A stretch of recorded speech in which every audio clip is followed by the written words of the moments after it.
reviens à Claude Lévi-Strauss et au structuralisme. À mon avis, le structuralisme est parfaitement adapté pour appréhender les traditions qui ont une valeur anthropologique en quelque sorte.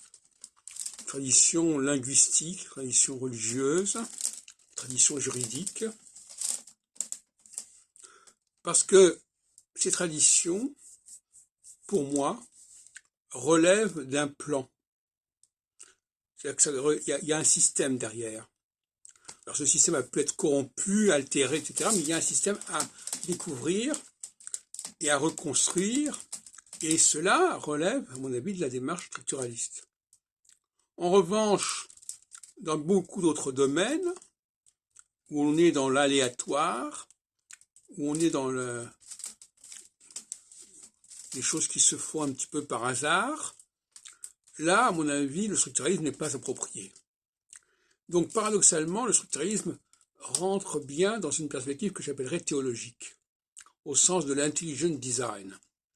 Quand on a affaire à quelque chose qui a été pensé puissamment, structuré puissamment, on a tout à fait le droit, même le devoir, d'être structuraliste. Quand il s'agit de quelque chose de beaucoup plus diffus, ça n'est pas payant. Je donnerai deux exemples, parce que moi je travaille sur les deux plans. Quand je travaille sur Nostradamus, il ne faut pas chercher de cohérence, parce que tout simplement il y a beaucoup de choses qui ne sont même pas Nostradamus, qui ont été rajoutées au hasard, au fil des circonstances. Donc là, l'approche structuraliste n'est pas valable. En revanche, dans le cas des langues, tout à l'heure je lisais un texte sur la langue française, on peut avoir une impression de complexité,